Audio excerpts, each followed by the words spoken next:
आखिर जिंदगी में असली सुखी कौन सा व्यक्ति है? इस विषय पर गौतम बुद्ध की बेहद ही प्रसिद्ध कहानी की शुरुआत करते हैं। हम हमेशा उन चीजों के पीछे भागते रहते हैं जो हमारे पास नहीं है। हम भविष्य में उन्हें पाने के लिए लगातार प्रयास करते रहते हैं, लेकिन हम यह भूल जाते हैं कि जिस चीज को पाने का हम प्रयास कर रहे हैं उसके कारण हमारा वर्तमान दुखी हो रहा है। हमारे वर्तमान की सारी खुशियां हमसे छिन रही हैं। इस कहानी में आप यह समझ पाएंगे कि किस प्रकार आपका जो वर्तमान है वही सर्वश्रेष्ठ समय है। इस समय को आपको भरपूर ढंग से जीना चाहिए, क्योंकि यह समय जो आज आपके पास है वह दोबारा नहीं लौटने वाला। बहुत समय पहले की बात है, एक नगर में एक बहुत ही गरीब व्यक्ति रहता था। वह जब भी किसी धनी व्यक्ति को देखता तो वह मन ही मन बोलने लगता और कहता, हे भगवान, तूने मुझे इतना गरीब क्यों बनाया? इन अमीर व्यक्तियों को देखो, ये लोग कैसे ढंग से खेल रहे हैं, जीवन का आनंद ले रहे हैं, और एक मैं हूं जो हर रोज एक एक पैसे के लिए तरस जाता हूं। मेरे पास तो फूटी कौड़ी तक नहीं है और यह लोग पैसे बर्बाद कर रहे हैं। हे भगवान, मुझे भी अमीर बना दे। एक दिन वह व्यक्ति इसी तरह बोल रहा था, तभी उसके पास से एक बौद्ध भिक्षु गुजर रहे थे। उन भिक्षु ने उस गरीब व्यक्ति की सारी बातें सुन ली और तभी वह बौद्ध भिक्षु उस व्यक्ति से कहते हैं, क्या बात है भंते, तुम इतने परेशान क्यों हो? तुम इतने दुखी क्यों लग रहे हो? क्या कोई तकलीफ है तुम्हें? तभी वह व्यक्ति कहता है, हे गुरुदेव, मैं बहुत दुखी हूं, मैं बहुत गरीब हूं। मेरे पास तो खाने तक के लिए पैसे नहीं बचते। मैं एक एक पैसों के लिए तरस जाता हूं। इस दुनिया में मेरा कोई नहीं। मैं सुखी होना चाहता हूं। मुझे सुखी होना है, मुझे अमीर होना है। हे गुरुवर, क्या आप मुझे कोई ऐसा उपाय बता सकते हैं जिससे मैं जल्द से जल्द अमीर हो जाऊं और मेरे पास किसी चीज की कोई कमी ना रहे? उस व्यक्ति की यह बात सुनकर उन बौद्ध भिक्षु ने उस व्यक्ति की तरफ ध्यान से देखा और फिर उस व्यक्ति को कहते हैं, भंते, तू मेरे साथ चल। इतना कहकर वह भिक्षु उस गरीब व्यक्ति को एक अमीर व्यक्ति के घर ले गए। उस अमीर के घर को देखकर उस गरीब व्यक्ति की आंखें फटी की फटी रह गईं। उस गरीब व्यक्ति ने उन भिक्षु से कहा, हे गुरुवर, इतना अमीर होने के लिए तो मैं कुछ भी कर सकता हूं। यदि मेरे पास इतने पैसे हो तब तो क्या ही बात है, इस घर में तो कितना आनंद आता होगा। तभी वह भिक्षु मुस्कुराने लगे और उस गरीब व्यक्ति से कहते हैं, इसीलिए तो मैं तुम्हें यहां पर लाया हूं। इतना कहते हुए भिक्षु उस व्यक्ति को उस घर के मालिक के पास ले जाते हैं और उस अमीर व्यक्ति से कहते हैं, तुम्हारे पास तो इतनी धन दौलत है, इतना आलीशान घर और सारे ऐश ओ आराम है, क्या तुम सुखी हो? तभी व्यक्ति जरा सा मायूस होकर उन बौद्ध भिक्षु से कहता है, हे गुरुवर, कैसा सुख? केवल धन दौलत होने से सुख तो नहीं आ जाता। मैं तो जन्म से ही अंधा हूं और एक अंधे के जीवन में सुख कैसे हो सकता है? सुखी तो वे लोग हैं जिनके पास आंखें हैं, जो लोग इस संसार को देख पा रहे हैं, इसकी खूबसूरती को आंख भर के निहार पा रहे हैं। हे गुरुवर, मैं तो बस इतना ही चाहता हूं कि केवल मुझे कुछ पलों के लिए ही सही, लेकिन इस संसार को देखने का अवसर प्राप्त हो। मैं कम से कम एक बार अपने माता पिता, अपने रिश्तेदारों को देख सकूं, और इसके लिए चाहे मुझसे मेरी कोई पूरी दौलत ही क्यों ना ले ले, मैं देने के लिए तैयार हूं। मैं इतना दुखी हूं जितना दुखी और कोई नहीं हो सकता। हे ईश्वर, आपने मुझे अंधा क्यों बनाया? तभी उन बौद्ध भिक्षु ने उस गरीब व्यक्ति की ओर इशारा करते हुए कहा, तुम्हारे पास एक बहुत दिग्गज अवसर है। यदि तुम चाहो तो केवल अपनी आंखें देकर तुम इस अन्य व्यक्ति की सारी धन दौलत ले सकते हो और उसके बाद तुम भी अमीर बन जाओगे, तुम भी सुखी हो जाओगे, तुम्हें तुम्हारा सुख मिल जाएगा और इस अंधे व्यक्ति को उसका सुख प्राप्त हो जाएगा। तभी वह गरीब व्यक्ति कहता है, नहीं नहीं गुरुजी, आप ये क्या कह रहे हैं? बिना आंखों के मैं अमीर होकर क्या करूंगा? ना गुरु, ना मैं अपनी आंखें नहीं दूंगा। तभी वह बौद्ध भिक्षु उस गरीब व्यक्ति से कहते हैं, एक बार फिर से सोच लो, इतना अच्छा अवसर तुम्हें दोबारा नहीं मिल पाएगा। तभी वह गरीब व्यक्ति कहता है, यदि आपके पास कोई और मार्ग है तो बताइए, अन्यथा मैं अपने घर चलता हूं। तभी वह भिक्षु उस युवक से कहते हैं, ठीक है, ठीक है, यदि तुम अपनी आंखें नहीं देना चाहते तो कोई बात नहीं, हम कोई और रास्ता निकाल लेते हैं। तभी वह बौद्ध भिक्षु उस व्यक्ति का हाथ धरकर उसे एक और धनी व्यक्ति के घर ले जाता है। इस धनी व्यक्ति का घर पहले वाले धनी व्यक्ति से और भी ज्यादा विशाल था। यह देखकर वह गरीब व्यक्ति कहता है, अरे अरे, इतना आलीशान घर मैंने आज तक नहीं देखा था। तभी वह बौद्ध भिक्षु उस गरीब व्यक्ति को उस धनी व्यक्ति के पास ले जाते हैं और उस धनी व्यक्ति से कहते हैं, आप तो बहुत सुखी होंगे, आपके पास इतना आलीशान घर है, इतनी धन दौलत है, सारे ऐशो आराम है, आपको तो किसी चीज की कोई कमी नहीं, आप अवश्य ही बहुत सुखी होंगे। तभी वह धनी व्यक्ति मायूस होकर उन बौद्ध भिक्षु से कहता है, आप यह कैसी बातें कर रहे हैं? आप तो जानते हैं कि मेरे दोनों हाथ काम नहीं करते, मैं अपाहिज हूं। यह जो इतनी धन दौलत आप देख रहे हैं, इन्हें देखकर भी मैं अपने हाथ वापस नहीं ला सकता। तो ऐसे में यह धन दौलत मेरे किस काम की? इससे तो अच्छा होता कि ईश्वर ने भला ही मुझे गरीब बनाया होता, लेकिन कम से कम मेरे दोनों हाथ मुझे सही दे देता। ना जाने भगवान ने मुझे क्यों अपाहिज बना दिया। जितना दुखी मैं हूं, उतना दुखी और कोई नहीं होगा। तभी एक बार फिर उन बौद्ध भिक्षु ने उस गरीब व्यक्ति की ओर इशारा करते हुए कहा, भंते, तुम्हारे पास एक और मौका है। यदि तुम चाहो तो अपने दोनों हाथ देकर इस अमीर व्यक्ति की सारी धन दौलत ले सकते हो। क्या कहते हो? क्या तुम तैयार हो? और अब की बार तो तुम्हें आंखें भी नहीं देनी होगी, तुम्हारी आंखें तुम्हारे साथ ही रहेंगी। तभी वह गरीब व्यक्ति उन बौद्ध भिक्षु से कहता है, अरे महाराज, आप ये क्या कह रहे हैं? एक अपाहिज होकर मैं इस धन दौलत का क्या करूंगा? क्या आपके पास कोई ऐसा अमीर व्यक्ति नहीं है जिसका पूरा शरीर भी स्वस्थ हो और उसके पास बेशुमार धन दौलत भी हो? तभी वह बौद्ध भिक्षु उस व्यक्ति का हाथ धर करके उसे तीसरे अमीर व्यक्ति के पास ले जाते हैं। उस अमीर व्यक्ति के पास उसका अपना महल था। यह देखकर वह गरीब व्यक्ति उन बौद्ध भिक्षु से कहता है, हे गुरुवर, यह तो अवश्य ही बहुत सुखी होगा। इसके पास तो इतना आलीशान महल है, इसके पास तो इतनी सारी धन दौलत है, ये अवश्य ही बहुत खुश रहते होंगे, इनका जीवन तो आनंद में होगा। तभी वह बौद्ध भिक्षु उस गरीब व्यक्ति को उस धनी व्यक्ति के पास ले जाते हैं और फिर उस धनी व्यक्ति से कहते हैं, आप तो अवश्य ही खुश रहते होंगे, क्योंकि आपके पास इतना आलीशान महल है, इतनी सारी धन दौलत है, आपके पास तो सारी सुख सुविधाएं भी हैं, आपका जीवन तो आनंद में बीतता होगा। इसके जवाब में वह अमीर व्यक्ति कहता है, हे गुरुवर, कैसा आनंद! मुझ जैसा दुखी इस दुनिया में और कोई नहीं होगा। मैं आज बहुत दर्द में हूं। मेरी पत्नी ने मुझे धोखा दे दिया है, वह किसी और से प्रेम करती है जो मुझसे भी अमीर है। आज मुझे समझ आया कि यह धन दौलत कभी किसी को सुख दुख नहीं दे सकती, और जब मन में दुख हो तो यह धन दौलत किस काम की? मुझसे सुखी तो वह गरीब इंसान होगा जिसकी पत्नी कम से कम उसके साथ तो है, वो उसके साथ वफादार तो है। आज मैंने तय कर लिया है कि मैं अपनी पत्नी और उसके प्रेमी की हत्या कर दूंगा। यह सुनकर वह भिक्षु उस अमीर व्यक्ति से कहते हैं, इससे पहले कि तुम ऐसा कदम उठाओ, कम से कम मुझे भोजन तो करवा दो। जाओ और भोजन की व्यवस्था करो, और साथ में कुछ कांच के टुकड़े भी ले आना। वह धनी व्यक्ति सभी साधु संतों का बहुत आदर करता था, इसलिए वह उन बौद्ध भिक्षुओं की बात मान जाता है।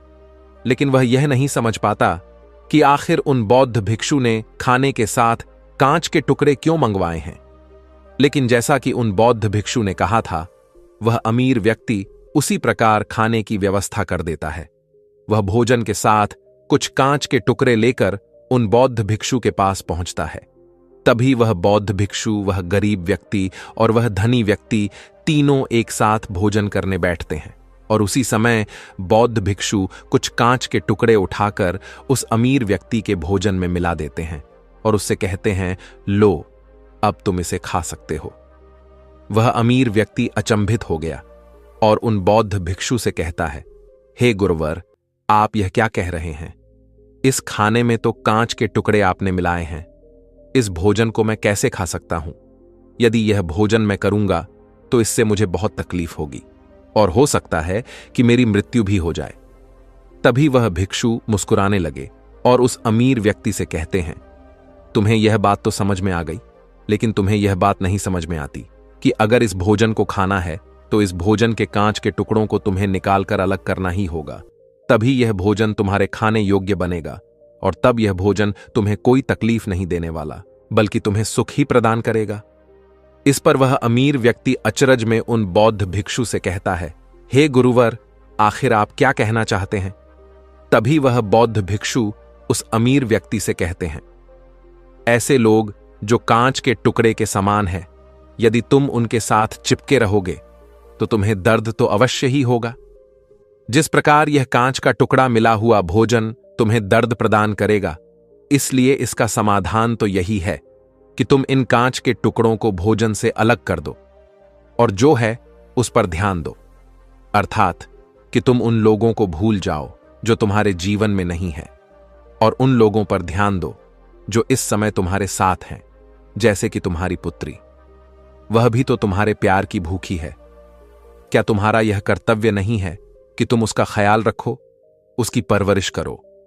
आगे भिक्षु उस अमीर व्यक्ति से कहते हैं, सुख तो तुम्हारे पास ही है, बस इन कांच के टुकड़ों को, अर्थात अपनी पत्नी और उसके प्रेमी की हत्या करने का यह विचार अपने मन से निकाल दो, अन्यथा यह कांच के टुकड़ों से मिला हुआ भोजन के समान ही होगा और इसका परिणाम भी बहुत भयानक होगा। वह भिक्षु इतना कहकर शांत हो गए और उस अमीर व्यक्ति को भी उन भिक्षु की बात समझ में आ गई।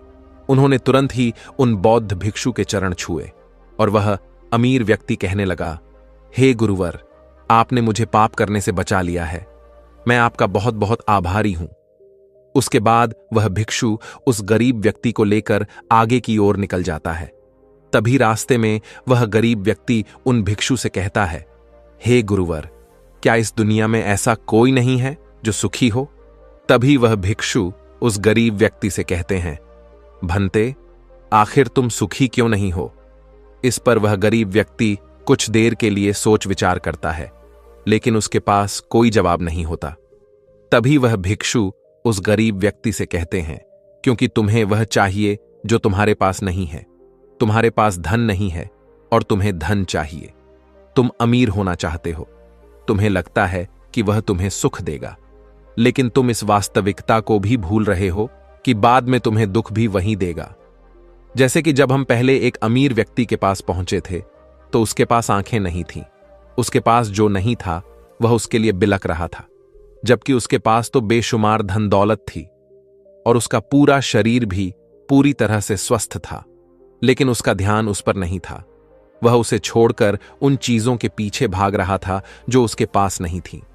इसी तरह से दूसरे अमीर व्यक्ति के पास आंखें थीं, धन दौलत भी थी, लेकिन हाथ नहीं थे। इसी प्रकार जो चीज उसके पास थी वह उसका आनंद नहीं ले रहा था, बल्कि वह तो इस दुख में था कि उसके पास उसके हाथ नहीं है। और ठीक इसी प्रकार से तीसरा अमीर व्यक्ति भी दुखी था, क्योंकि उसके पास तो धन दौलत भी थी, ऐशो आराम भी था और उसके पास तो उसका पूरा शरीर भी था। वह पूरी तरह से स्वस्थ और तंदुरुस्त भी था, लेकिन फिर भी वह दर्द में था, क्योंकि उसे उसकी पत्नी ने धोखा दे दिया था, जो उसकी कभी हो ही नहीं सकती थी।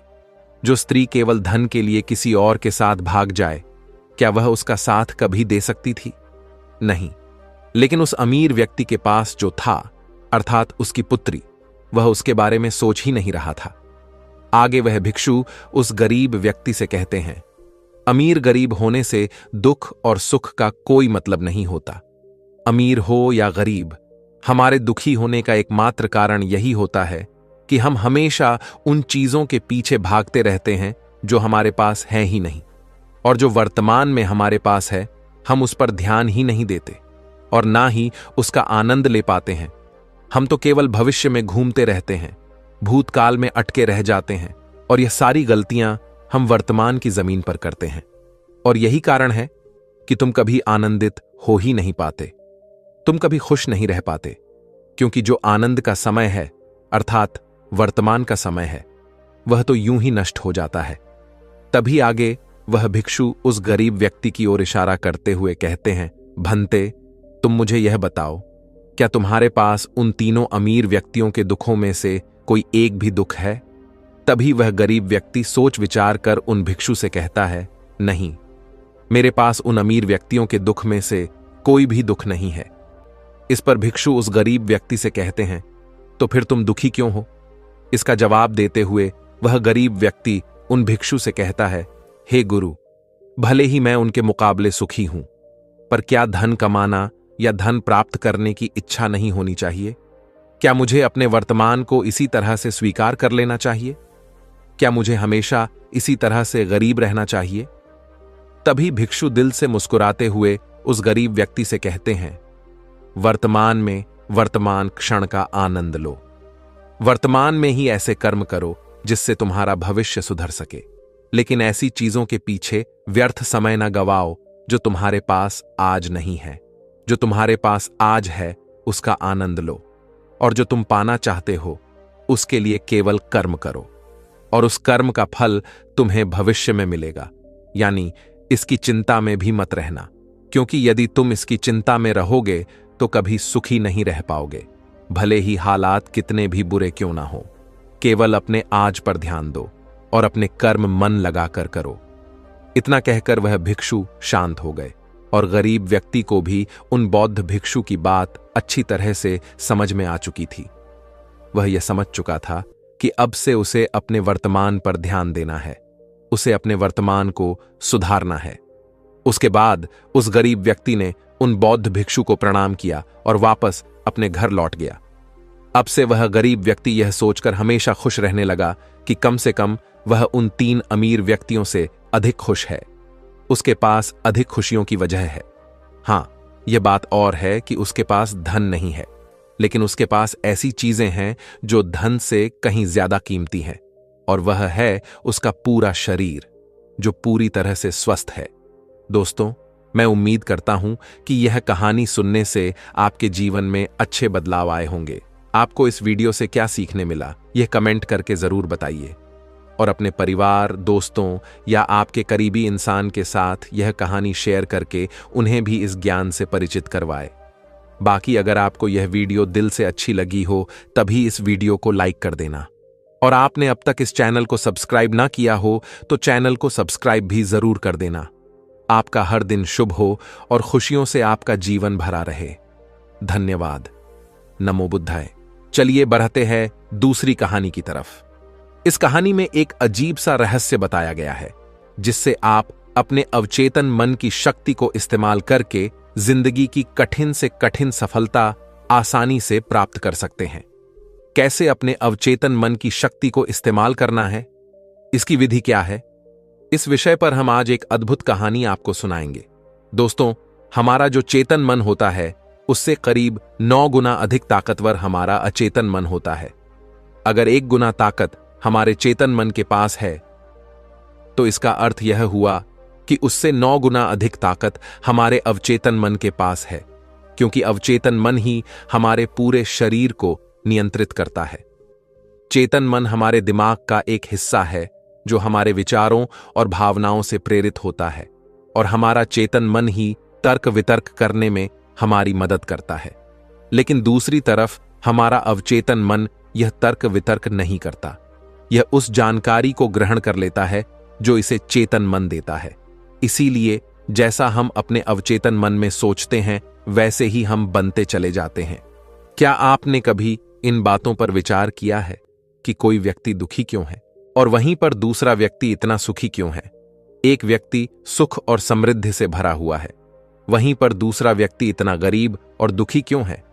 एक व्यक्ति भयभीत है जबकि दूसरा व्यक्ति आस्था और विश्वास से भरा हुआ है। एक व्यक्ति आलीशान महलों में रहता है, वहीं पर दूसरा व्यक्ति गरीब और टूटी फूटी कुटिया में रहता है। कोई बहुत सफल है तो कोई असफल।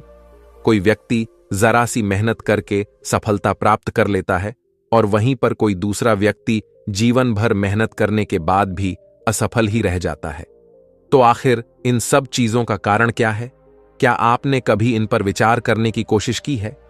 हमारे जीवन में जो भी अच्छा है वह हमारे चेतन मन पर निर्भर करता है। अर्थात यदि आप अपने चेतन मन में यह बात भरेंगे कि मेरे साथ जो कुछ भी होगा वह अच्छा होगा, मेरे साथ जो कुछ भी हो रहा है वह अच्छा हो रहा है, और मैं एक दिन कामयाब जरूर बनूंगा, तो आप अवश्य ही अपने जीवन में कामयाब बन जाएंगे। वहीं पर यदि आप अपने अवचेतन मन में बुरी बुरी बातें रखेंगे, अर्थात नकारात्मक बातें कहेंगे, तो आपके जीवन में केवल नकारात्मकता ही भर जाएगी, और आपके साथ कुछ भी अच्छा नहीं होगा। आप जहां जाएंगे वहां पर आपके हाथ केवल असफलता ही लगेगी। आप हमेशा निराश और परेशान ही रहेंगे, लेकिन उनका हल आपको कभी नहीं मिल पाएगा। इसलिए यदि आप भी अपने मन को अच्छी तरह से जानना चाहते हैं, वह सेवा काम करवाना चाहते हैं जो आप चाहते हैं, उसे अपने नियंत्रण में रखना चाहते हैं, तो इस कहानी को अंत तक जरूर देखिएगा, क्योंकि इस वीडियो में आपको ऐसी महत्वपूर्ण जानकारियां मिलेगी जिसकी मदद से आप अपना जीवन अच्छे से जी सकते हैं। आप जो चाहे उसे हासिल कर सकते हैं। आप जिस भी लक्ष्य को प्राप्त करना चाहते हैं उसे आप प्राप्त कर सकते हैं। आज की इस कहानी में हम यह जानने वाले हैं कि आखिर चेतन मन और अवचेतन मन में मुख्य अंतर क्या है और वह किस तरह से काम करता है, और हम अपने अचेतन मन में अच्छी बातें किस प्रकार से भर सकते हैं जिससे हमारा जीवन परिवर्तित हो सके, हम सफलता की ओर आगे बढ़ सके। बहुत समय पहले की बात है। एक नगर में एक बहुत ही प्रसिद्ध गुरु रहा करते थे। उनकी ख्याति दूर दूर तक फैली हुई थी। उनके आश्रम में उनके कई शिष्य भी थे। एक दिन संध्या के वक्त वह गुरुवर अपने सभी शिष्यों को बुलाकर उन्हें उपदेश दे रहे थे। वे कह रहे थे, शिष्यों, हमारा मस्तिष्क दो भागों में विभाजित है, चेतन मन और अवचेतन मन। चेतन मन हमारे मस्तिष्क का पहरेदार है, वहीं पर अवचेतन मन हमारा मालिक है। उन गुरु की आवाज सुनकर एक शिष्य ने कहा, है गुरुदेव, आप क्या कहना चाहते हैं? आप कहीं यह तो नहीं कह रहे कि हमारे भीतर कोई और है जो हमें चला रहा है, जो हमारी सारी क्रियाओं पर नजर रखे हुए हैं? इस पर गुरुवर उस शिष्य को मुस्कुराते हुए कहते हैं, भंते, मैं तुम्हें एक छोटी सी कहानी सुनाता हूं। इस कहानी में तुम्हें तुम्हारे सवालों का जवाब मिल जाएगा। इस कहानी को ध्यानपूर्वक सुनना और इसे समझने का प्रयास करना। आगे गुरुवर कहानी बताते हुए कहते हैं, बहुत समय पहले की बात है। एक नगर में एक बहुत ही धनी सेठ रहा करता था और उसकी एक आलीशान हवेली भी थी। उसकी हवेली के द्वार पर हमेशा एक पहरेदार तैनात रहता था और हवेली में जब भी कोई उपद्रव होता, कोई शोर शराबा होता, तो उसकी आवाज चारों ओर गूंजने लगती और उस आवाज को सुनकर आसपास के लोग भी उस महल के पास आते और उस पहरेदार को खूब समझाने की कोशिश करते और कहते, देखो, तुम्हारी हवेली से बहुत सारी आवाजें आती हैं जिससे हमारे घर की शांति भंग हो जाती है। कृपया करके इन आवाजों को बंद करो। आखिर इस शोर शराबे में क्या रखा हुआ है? इस तरह से हल्ला करके तुम अपना जीवन कैसे शांति से बिता सकते हो? इस पर वह पहरेदार जवाब देते हुए कहता है, देखो भाई, मैं जानता हूं कि शोर करना बुरी बात है, लेकिन मैं क्या करूं? मैं भी इससे बहुत परेशान हूं। जो भी आवाजें होती हैं वह हवेली में होती है, इससे मेरी भी शांति भंग होती है। लेकिन आप मुझे क्यों समझा रहे हैं? इसका कारण मैं तो नहीं, इसका कारण तो मेरा मालिक है। आप उसे जाकर समझाइए। यह बात सुनकर लोग भी यह बात समझ जाते हैं कि बात तो सही है। आखिर इसमें इस पहरेदार की क्या गलती है? यह तो केवल अपना काम कर रहा है। गलती तो मालिक ही है। वह उपद्रव करता है, वह शोर शराबे करता है, और जब भी उसे यह सब करने का मन होता है तो वह हवेली के बाहर आता है और उपद्रव करके वह वापस हवेली में जाकर बैठ जाता है। और जिन लोगों को भी उस हवेली के मालिक से तकलीफ होती है, जिनकी भी शांति भंग होती है, वे सभी आकर उस पहरेदार को ही समझाने का प्रयास करते हैं। वह उसे खूब सुनाते हैं, लेकिन क्या इससे यह समस्या सुलझेगी?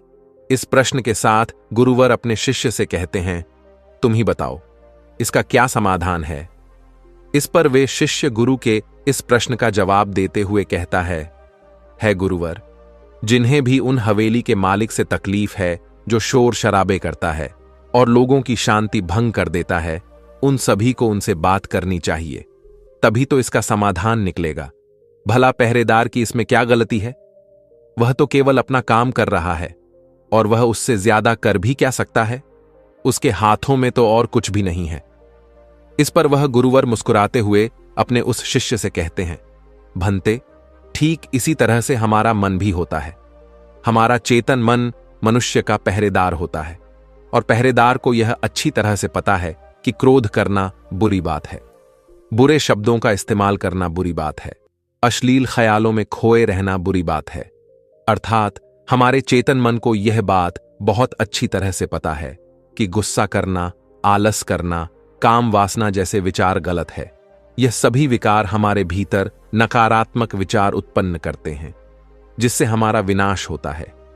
लेकिन वह कर भी क्या सकता है? वह चीज उसके हाथों में है ही नहीं, क्योंकि वह चीज वह कर ही नहीं रहा। यह तो वह अंदर बैठा मालिक कर रहा है, अर्थात हमारा अवचेतन मन, जो हमसे कोई भी कार्य बहुत ही आसानी से करवा लेता है।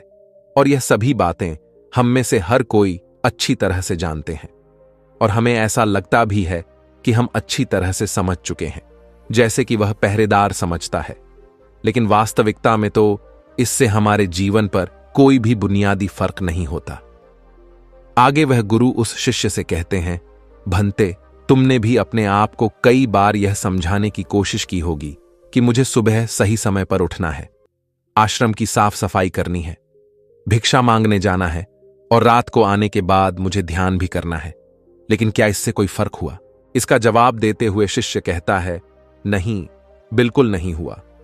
मैंने कई बार अपने आप को समझाया है कि मुझे इस समय पर यह काम करना है, मुझे अपना समय व्यर्थ नहीं करना, मुझे अपने समय का इस्तेमाल करना है और मुझे आगे बढ़ना है। लेकिन मैं चाहकर भी उन सभी कार्यों को समय पर नहीं कर पाता। इस पर वह गुरुवर अपने उस शिष्य से कहते हैं, भंते, जब भी हम अपने आप को कुछ समझाने का प्रयास करते हैं तो हमें ऐसा लगता है कि अब हम समझ चुके हैं और अब हमसे कोई गलती नहीं होने वाली, और हम सोचते हैं ज़रेनिया कि अब हमारा जीवन बदल जाएगा, हम जो भी करेंगे अब वह सही होगा, अब तो हम जीवन में सफलता प्राप्त कर ही लेंगे। लेकिन दूसरे ही पल हम यह पाते हैं कि हमारे जीवन में कोई बुनियादी बदलाव आया ही नहीं है, और ऐसा केवल हमारी नासमझी के कारण होता है। हम अपनी नासमझी के कारण अवचेतन मन की जगह पर अपने चेतन मन को समझाने का प्रयास करते हैं, अर्थात मालिक को त्याग कर हम पहरेदार से बात करते रहते हैं और उसे समझाने की कोशिश करते हैं। लेकिन तुम यह भूल जाते हो कि आखिर वह पहरेदार कर भी क्या सकता है? वह सब उसके हाथों में है ही नहीं है। हमें तो अपने अवचेतन मन को समझाने की आवश्यकता है। हमारी बुद्धि, अर्थात वह पहरेदार जो यह समझ जाता है कि क्या सही है और क्या गलत, उसे कब क्या करना है, क्या नहीं करना। लेकिन यह सारी बातें केवल हमारे पहरेदार, अर्थात हमारे चेतन मन के सीमित रह जाती हैं। यह सारी बातें हवेली के उस मालिक, अर्थात हमारे अवचेतन मन तक तो पहुंच ही नहीं पाती, और यही कारण है कि हमारे जीवन में कभी कोई बुनियादी बदलाव हो ही नहीं पाता। ठीक उसी प्रकार जैसे कि यदि आपसे कोई कहता है कि पौधे में पानी भरोगे तो वह पौधा एक दिन वृक्ष होगा और फिर उसमें फल आएंगे, और आप उस बात को मान लेते हैं और उस पौधे में पानी भी देते हो, लेकिन आप पौधे की पत्तियों पर पानी देते हो और सोचते हो कि इसमें फल आएंगे। लेकिन जरा एक बार के लिए यह सोचिए, अगर पत्तियों में पानी दोगे तो उसमें फूल और फल कैसे आएंगे? हमें तो उस पौधे की जड़ में पानी देने की आवश्यकता है, लेकिन हम में से अधिकांश लोग केवल पत्तियों पर ही पानी छिड़क कर अपने आप को बहुत भाग्यशाली समझने लगते हैं। लेकिन वे यह भूल जाते हैं कि जो जो पानी वह पत्तियों पर दे रहे हैं, वह पानी पेड़ की गहराइयों में तो जा ही नहीं पा रहा, तो ऐसे में उस पौधे पर फल कैसे लगेंगी? ठीक इसी प्रकार हम भी अपने मन के साथ करते हैं, और यही कारण है कि हम अपने जीवन में जो भी चाहते हैं वह हमें नहीं मिल पाता। हम अपने जीवन में फल चाहते हैं, लेकिन वह हमें नहीं मिल पाता। इस पर शिष्य उन गुरुवर से कहता है गुरुवर, तो फिर हमें क्या करना चाहिए? क्या ऐसा कोई उपाय है जिससे हम अपने चेतन मन की सारी बातें अपने अवचेतन मन तक पहुंचा सकें? ऐसी कोई प्रक्रिया है जिसमें हम अपने संदेश को अपने चेतन मन तक पहुंचा सके? इस पर वह गुरुवर शिष्य से कहते हैं, भंते, यदि तुमने अपने संदेश को चेतन मन तक पहुंचा दिया, तब तुम जो चाहोगे वह इच्छा प्राप्त कर सकते हो। तुम जैसा चाहो उस लक्ष्य को प्राप्त कर सकते हो, क्योंकि हमारा अवचेतन मन हमारे चेतन मन से 9 गुना अधिक शक्तिशाली होता है। आपने कभी ना कभी यह देखा ही होगा कि एक मनोवैज्ञानिक जब किसी के मन के गुप्त राज को जानने की कोशिश करता है, तब वह मनोवैज्ञानिक जब उसके मन की बात को बाहर निकलवाना चाहता है, उसके अतीत में जो भी घटना घटी है उसमें साफ साफ रूप से प्रवेश करना चाहता है, तो इसके लिए वह हाइप्नोसिस का उपयोग करते हैं। और आप में से अधिकांश लोगों ने इस प्रक्रिया को देखा ही होगा। इस प्रक्रिया का प्रयोग करके मन की सारी सूचनाएं अपने आप ही बाहर निकलती हैं। इस प्रकार किसी के भी मन को काबू में करके हम उससे जो चाहे वह कार्य करवा सकते हैं। हाँ, अब आपके मन में यह भी प्रश्न उठ रहा होगा कि शायद वह सभी हमारे अवचेतन मन की चाल को समझते हैं, वह इसे अच्छी तरह से जानते हैं कि उसे किस तरह से अपने काबू में किया जाता है। तो इसका जवाब बहुत ही सीधा और सरल है, और इसका जवाब है हाँ, क्योंकि उन्होंने इसके ऊपर कई बार प्रयोग किया है और वह इसमें इतने निपुण हो जाते हैं कि वह किसी भी दूसरे मन पर अपना काबू कर सकते हैं। और अगर आप भी अपने अवचेतन मन की बात को समझते हैं, अपने मन की चाल को समझते हैं, तो आप भी अपने ही नहीं बल्कि किसी दूसरे के मन को भी वश में कर सकते हैं। आगे गुरुवर अपने उस शिष्य से कहते हैं, भंते, अपने अचेतन मन तक संदेश पहुंचाने के लिए आपको अपने चेतन मन को शांत करना होगा, उसे सुलाना होगा। और ऐसा इसीलिए क्योंकि हमारा चेतन मन तर्क वितर्क करने में माहिर है। वह एक पहरेदार है, वह हमारी रक्षा के लिए हमेशा तैनात रहता है। इसीलिए जब भी तुम अपना कोई संदेश उस चेतन मन तक पहुंचाने की कोशिश करोगे जरेनिया, तो वह तुमसे तर्क वितर्क जरूर करेगा और हमें अपनी बात अपने मालिक तक पहुंचाने की इजाजत तक नहीं देगा। जब तक कि हम अपनी बात अपने चेतन मन को अच्छी तरह से समझा नहीं देते या उसे शांत नहीं कर देते, तब तक वह हमें उस हवेली में घुसने नहीं देगा। क्योंकि हमारी सामान्य बुद्धि अर्थात हमारा चेतन मन तर्क वितर्क करने में माहिर होता है, और यही कारण है कि हम में से अधिकांश लोग अपने अचेतन मन तक एक साफ और स्पष्ट संदेश पहुंचा ही नहीं पाते, और इसी कारण हम अपने अचेतन मन को भी अच्छी तरह से समझ नहीं पाते। और हमारा अचेतन मन तर्क वितर्क नहीं करता, उसे तो केवल साफ और स्पष्ट संदेश चाहिए जिस पर वह कार्य कर सके। और उस तक हम साफ और स्पष्ट संदेश तभी पहुंचा सकते हैं जब हमारा मन पूरी तरह से शांत रहेगा, जब हमारे मन में और कोई विचार नहीं होंगे। और यही कारण है कि जब एक मनोवैज्ञानिक किसी के मन पर प्रयोग करता है, उसके मन को काबू करने की कोशिश करता है, उससे मनचाही बात निकलवाने की कोशिश करता है, तो सबसे पहले वह उसके चेतन मन को ही सुलाते हैं। आपने कहीं ना कहीं यह तो देखा ही होगा कि उनके सामने एक पेंडुलम जैसी चीज उनकी आंखों के सामने रख दी जाती है और उसे घुमाया जाता है, जिसे लगातार देखने के बाद वह व्यक्ति पूरी तरह से निद्रा में चला जाता है, और इस कारण उसका चेतन मन पूरी तरह से शांत हो जाता है। और जब उसका पहरेदार पूरी तरह से सो जाता है और उसके पास तर्क वितर्क करने के लिए कोई नहीं बचता, तब वह वैज्ञानिक आसानी से उस हवेली में जाता है और उस मालिक से जी भर के बातें करता है। जो बातें वह चाहता है वह बातें वह उससे निकलवा देता है। टिब के एक महान दार्शनिक ने कहा था कि अगर बात समझ में आ जाए तो आपका जीवन परिवर्तित हो जाता है। लेकिन उन्होंने वह बात उस समय के लोगों के लिए कही थी, क्योंकि उस समय टिब और बाकी दुनिया के लोग बहुत सरल हुआ करते थे। उनका मन बहुत साफ हुआ करता था और उनको जो भी बातें बताई जाती थीं, वह उन बातों को बहुत शांतिपूर्वक सुनते और समझते थे।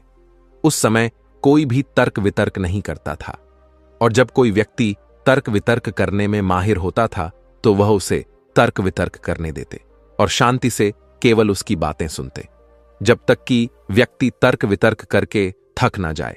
तो वह गुरु के पास वापस आता है और उनसे कहता है गुरुवर, मैं अब तर्क वितर्क करके थक चुका हूं, लेकिन उससे मुझे कुछ भी हासिल नहीं हुआ। कृपया करके अपना कोई मार्ग बताइए, आप मुझे अपने तरीके से समझाएं। अब मैं उसमें कोई भी अवरोध उत्पन्न नहीं करूंगा। ठीक इसी प्रकार से हमारी बुद्धि भी काम करती है।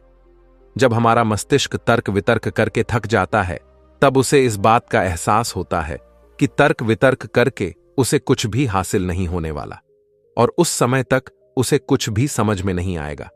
अगर आपको यह वीडियो दिल से अच्छी लगी हो, तभी इस वीडियो को लाइक कर देना, और आपने अब तक इस चैनल को सब्सक्राइब ना किया हो तो चैनल को सब्सक्राइब भी जरूर कर देना। आपका हर दिन शुभ हो और खुशियों से आपका जीवन भरा रहे। धन्यवाद। नमो बुद्धाय।